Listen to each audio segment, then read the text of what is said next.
محمد وآل محمد. أعوذ بالله من الشيطان الرجيم. بسم الله الرحمن الرحيم. الحمد لله رب العالمين. الصلاة والسلام على أشرف الأنبياء والمرسلين حبيب إله محمد وآل محمد. وعلى أهل بيته الطيبين الطاهرين المعصومين ولعنة الله على أعدائهم أجمعين من الآن إلى يوم الدين. قال رب اشرح لي صدري ويسر لي أمري واحلل عقدة من لساني يفقه قولي. أما بعد فقد قال أبا عبد الله الحسين عليه السلام: ليس الموت في سبيل العز إلى حياة خالدة، وليست الحياة معزو إلى الموت الذي لا حياة معزوم. السلام عليك يا أبا عبد الله وعلى الأرواح التي حلت بفنائك. عليك مني سلام الله أبدا ما بقيت وبقي الليل والنهار، ولا جعله الله آخر العهد مني لزيارتكم. السلام على الحسين وعلى علي بن الحسين وعلى أولاد الحسين وعلى أصحاب الحسين جميعا ورحمة الله وبركاته. اللهم صل على محمد وآل محمد. Hujjatul Islam, Sayyid Murtaza Rizvi, Qibla Sahib, mes chers grands-parents, mes chers parents, frères et sœurs, Assalamu alaikum wa rahmatullahi wa barakatuh. وعليكم السلام ورحمة الله وبركاته. Cher Azada El Hussein, je tiens à remercier sincèrement le président ainsi que ses membres de m'avoir donné l'opportunité et l'honneur de participer à l'Azada Ali de l'imam Hussein alayhi salam durant ces 6 prochaines nuits. J'espère que ces rappels seront bénéfiques pour moi-même avant tout, ainsi que pour l'ensemble des personnes présentes. En cette première nuit et début du mois sacré de Muharram, nos cœurs sont attristés, mais nous avons tous une flamme qui brûle au fond de notre cœur. Je me rappelle les paroles de nos Ma'soumin alayhi salam qui disent: le sacrifice de Hussein alayhi salam a allumé une flamme dans le cœur des croyants qui ne s'éteindra jamais. En cette période de deuil et de recueillement, je présente nos plus sincères condoléances à l'imam de notre temps, l'imam al-Mahdi alayhi salam, اللهم صل على محمد وآل محمد. ainsi qu'à la famille du saint prophète et à tous les croyants du monde entier. Je prie que Allah subhanahu wa ta'ala de nous accorder la grâce de pleurer l'imam Hussein alayhi salam et les martyrs de Karbala, mais aussi de comprendre et d'incarner les valeurs pour lesquelles ils ont tous sacrifié. Ilahi Amin.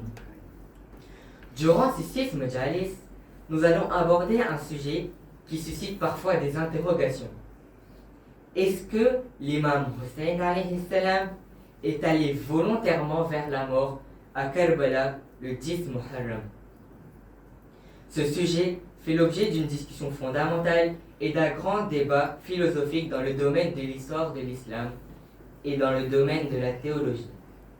De nombreuses voix se sont levées pour affirmer qu'imam Hussein alayhi salam avait commis un suicide le jour de Ashura. Si un tel débat était suscité par des non-musulmans, on pourrait alors supposer qu'il y ait simplement besoin d'informations. Mais l'ironie de l'histoire, c'est que parfois, ce sont des musulmans qui sont à l'origine de cette discussion.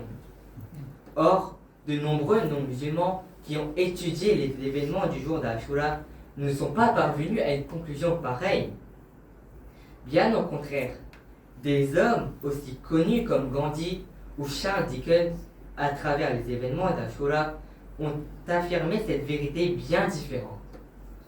J'ai appris comment atteindre la victoire au temps d'oppression grâce à Hussein, fils de Ali. Malheureusement, d'autres sont allés plus loin en estimant qu'Imam Hussein alayhi salam est allé ainsi au devant de la mort, mettant en péril sa propre famille pour satisfaire des objectifs et des propres désirs, à savoir la lutte pour le pouvoir contre les Omeyyades. Les gens se demandent pourquoi il a laissé sa famille l'accompagner. Première contradiction. Il est curieux de voir un homme qui veut, soi-disant, se suicider, entraîner toute sa famille, femmes et enfants inclus, dans ce précipice. Cette problématique est finalement une très belle opportunité pour explorer des thèmes clés de la théologie islamique, car il faut comprendre que cette question est également soulevée pour les autres imams alayhi salam. Prenons quelques exemples. Le 19 Mahi Muharram de l'an 40 après l'Hégire, lorsque l'imam Ali alayhi salam se rendit au Masjid al-Kufa, beaucoup pensent qu'imam Ali alayhi salam, en allant réveiller Ibn Muljim, est délibérément allé vers la mort. D'autres disent qu'imam Hassan alayhi salam a choisi de mourir en buvant le miel rempli de poison que son épouse Jurda lui a tendu alors même qu'il savait que cela allait le tuer. L'autre exemple, c'est celui du 8e imam alayhi salam, qui, sachant que la grappe de raisin donnée par Al-Ma'moun était pleine de poison. La question à poser est clairement de comprendre si les imams alayhi salam se sont laissés tuer. Beaucoup défendent cette thèse par le fait que les imams alayhi salam possèdent le pouvoir de connaître les événements avant même qu'ils n'arrivent. Pour qu'il n'y ait aucun doute dans nos esprits, il sera essentiel de traiter ce sujet sous différents angles de vue, afin de saisir pleinement toute la philosophie de l'acte d'imam Hussein alayhi salam, mais aussi des autres imams alayhi salam qui n'ont absolument pas commis de suicide. Alors, au cours de ces 6 nuits, nous allons donc répondre à plusieurs questions. 1. Quelle est l'opinion des autres religions et philosophies sur le suicide? Est-elle considérée comme un acte positif ou au contraire condamnable? Ensuite, comment l'islam juge le suicide? 2. Est-ce qu'un être humain peut connaître un événement avant qu'il ne se produise? Si tel est le cas, alors pourquoi le Saint-Coran dit que toute la connaissance de l'invisible n'appartient qu'à Allah seul? 3.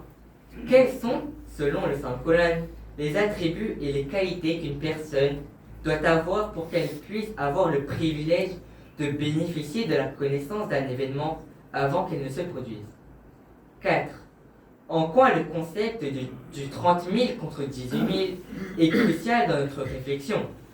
En effet, 30 000 soldats ont fait face à l'imam Hussein alayhi salam et près de 18 000 combattants devaient initialement être aux côtés d'imam Hussein alayhi salam.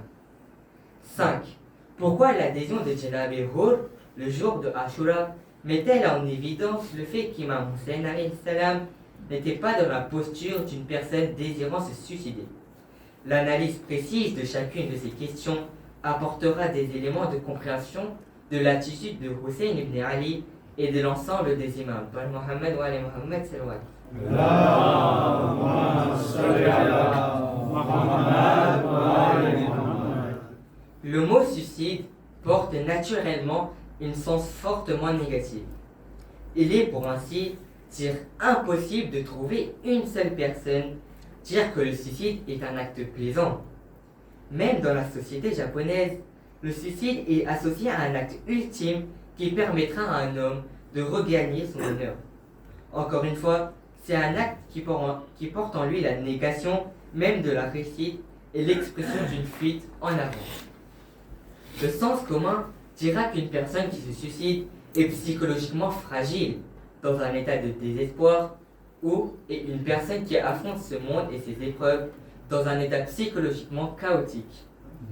En voyant le monde, ces personnes n'aspirent plus à rien et n'ont qu'une seule envie, juste baisser les bras, arrêter de lutter et s'avouer vaincu. Il y a dans ce geste un refus d'affronter les épreuves et les difficultés qui viennent frapper de front leur existence. C'est bien là l'un des fondements expliquant pourquoi les religions et les philosophies de ce monde condamnent majoritairement le suicide. Prenons des exemples de grandes religions et décrivons brièvement leur opinion.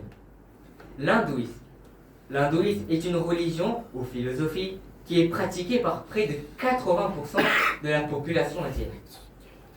L'hindouisme estime que lorsqu'une personne se suicide, cette dernière déclenche une séparation artificielle, autrement dit non naturelle, entre son âme et son corps. Qu'est-ce que cela peut bien signifier? L'hindouisme considère que l'être humain est la combinaison de deux choses, l'âme et le corps. Le corps est un gage ou un prêt accordé à l'homme. L'âme et le corps sont ainsi destinés à se séparer naturellement à un moment donné. Or, le suicide implique un non-respect du terme de cette séparation. Une personne qui se donne la vie est donc mal considérée dans cette religion car on estime qu'elle a un karma négatif. Cette énergie négative va par ailleurs se disperser sur toute la communauté car dans la spiritualité hindoue, chaque acte possède une énergie et l'énergie de tous les membres de la communauté est liée. Le sikhisme.